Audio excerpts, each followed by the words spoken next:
Hello and welcome back to the Daily Climate Show on Sky News.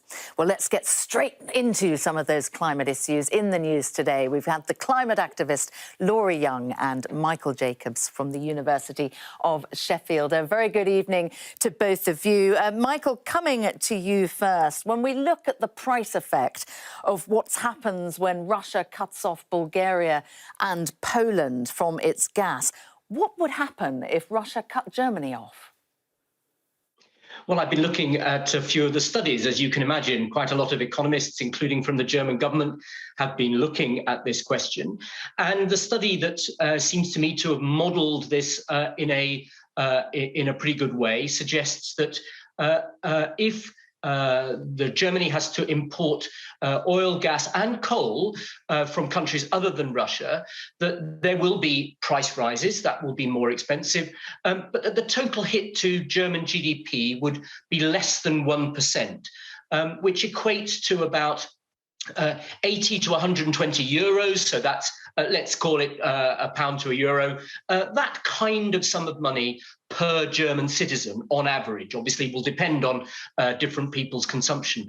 So that's not a huge hit, but it's also not something clearly which German politicians particularly want to inflict on German citizens. So this is why Germany has not yet decided to boycott or abandon Russian imports of energy, despite the much more the urgent requests of President Zelensky and the Ukrainian government for them to do so. Yeah, it's not quite as united a front as the EU would have us believe. But it wouldn't just affect German energy consumers, would it? It has a wider effect, Michael. Yes, the imports coming into Europe from Russia, particularly of oil and gas, go to most European countries. The UK is the exception. We have very little. France has very little because it has such a big nuclear program. But Poland, Bulgaria, which today have been told that their gas is being cut off by Russia because they are refusing to pay in rubles, also import a lot. So this is a big issue for European countries, and it is the much more difficult issue than supplying arms. That is obviously very expensive for the West to supply arms to Ukraine, but the much more difficult issue politically is the cost to European citizens and businesses of boycotting or abandoning Russian imports. The particular problems will be on price. There is enough oil and coal and gas in the world to supply those countries. It's not like there will be shortages, at least not, there might be initially, but it is a price problem, and obviously prices are already very high. And as you can imagine, if this were going on in the UK, there would be plenty of people saying, well, we do support Ukraine, but not quite that much. Yeah, we don't want to bear that cost, and that is a difficult political choice. On that very point, will consumers here end up wearing those costs? Will they be happy to wear those costs, Laura? They will. And I don't think it's necessarily a question of will they. I think we are already seeing people having to take on those costs. We are seeing it here in the UK, and we need to look at this as a global issue, and we need to look out for our neighbours, no matter what country they're from. And it is regular, everyday people that are going to be feeling this cost, taking the brunt on. And we're going to see more countries having the same dilemmas that we're having right now, where some of the poorest people are having to choose between heating and eating. And we are going to see a global unintended consequence, and many of them, for people's health and for the environment. And so this is definitely something that comes down to being a justice issue. And we need to have those in power, governments, taking steps to take that away from everyday people, and to come up with a plan that takes the brunt off of everyday people when it comes to the cost of this. Yeah, well, the cost push through, though, I mean, there doesn't seem to be much political will, certainly not in the UK, to impose a windfall tax on the energy companies, does there, Laura?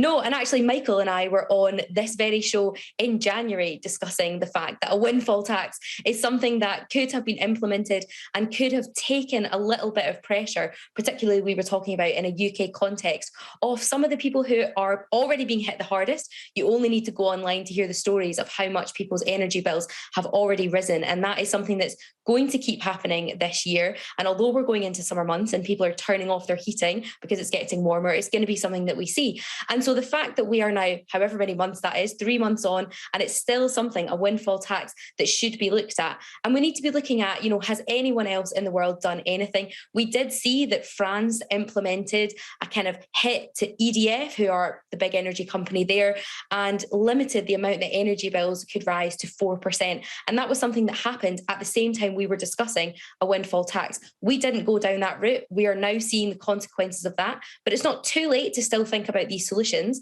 And these are solutions that need to come from the top down.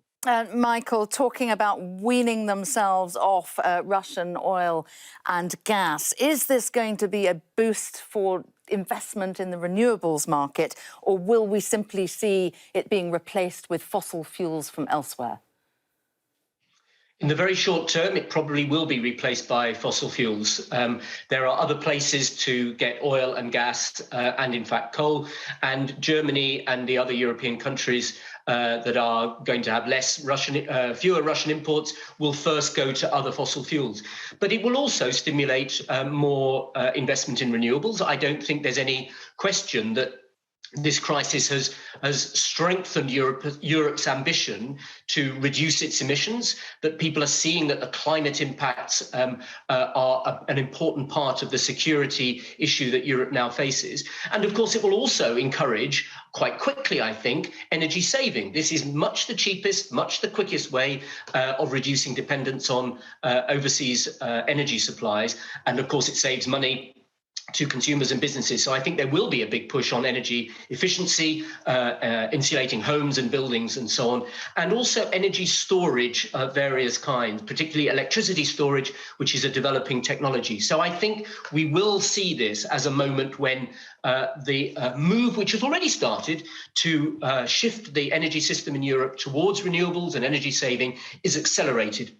And it's a terrible price that we've had to pay, or not us, the Ukrainians have had to pay if that is the case, but it could be a silver lining of the terrible circumstances that we're now witnessing in that country. OK, well, let's shift gear somewhat. A face mask for cows. Well, that is one climate solution that I certainly didn't see coming. The science, of course, though, is serious. Methane from agriculture is responsible for huge amounts of global warming. So what other low-cost, high-impact climate solutions should we be looking at? Laura, I'm going to come first to you. I mean, once we stop laughing about this notion of face masks for cows, you can actually see that there is a lot of sense behind it, can't you? Can we? Am I allowed to roll my eyes? I'm not sure. One of the things that I would maybe like to bring up, thinking about cows and cattle and meat in particular, is one of the big things that we often don't think about is food waste. And some statistics from WRAP, who are a waste organisation, actually shows that 240,000 tonnes of meat, so kind of beef, poultry, that sort of thing, are actually wasted, which represents about 10% of what we buy. And food waste globally has a huge footprint, carbon footprint. And that is something that we could be tackling instead of putting a face mask on a cow, which I think is a little bit questionable. And I think we should be looking at lots of low-hanging fruit when it comes to climate solutions, reducing food waste, getting rid of ghost flights, thinking about insulating homes and buildings, and really investing in public transport.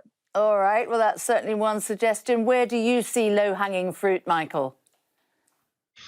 Well, I think that methane is really critical, but we should be looking at the largest sources of it. Cows are one, so that's an interesting development there. Gas flaring is another one. The oil and gas sector waste a huge amount of methane by flaring, that is by setting fire to waste methane rather than capturing it. We need to be capturing it better from landfill sites around the world. So there are other places that methane can be captured. My particular kind of interest in this has been sparked, or interest in solutions, been sparked by an idea that I read about recently called enhanced rock weathering. A difficult name, but it basically means sprinkling rock dust on agricultural land to capture the carbon that emerges from it.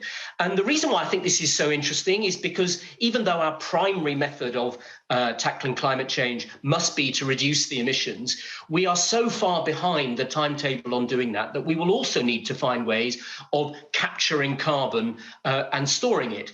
And the great advantage of the idea of sprinkling rock dust over the land, which can capture that carbon, is that it also helps fertilize the soil.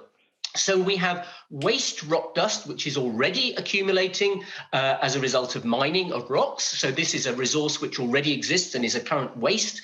And we have a demand for it because it enhances soil fertility for farmers. So this seems to me to be a really interesting potential solution which could help carbon capture and could also help farmers and get rid of a waste that we otherwise don't really know what to do with. Yeah, a true win-win solution there. Clever ideas. If only we could be looking more for them. Michael Jacobs, Laura Young, thank you very much, as ever, for your time on The Climate Show. Well, on the show tomorrow, we're going to be joined by Honorary Fellow at Oxford's Environmental Change Institute, Cece Hu, and Richard Black, who's founder of the Energy and Climate Intelligence Unit. But do stay with us, because coming up, following unpleasant stories of sexism, misogyny and harassment, Sophie Ridge takes a look at the biggest political stories of the week. Thanks for watching. See you next time.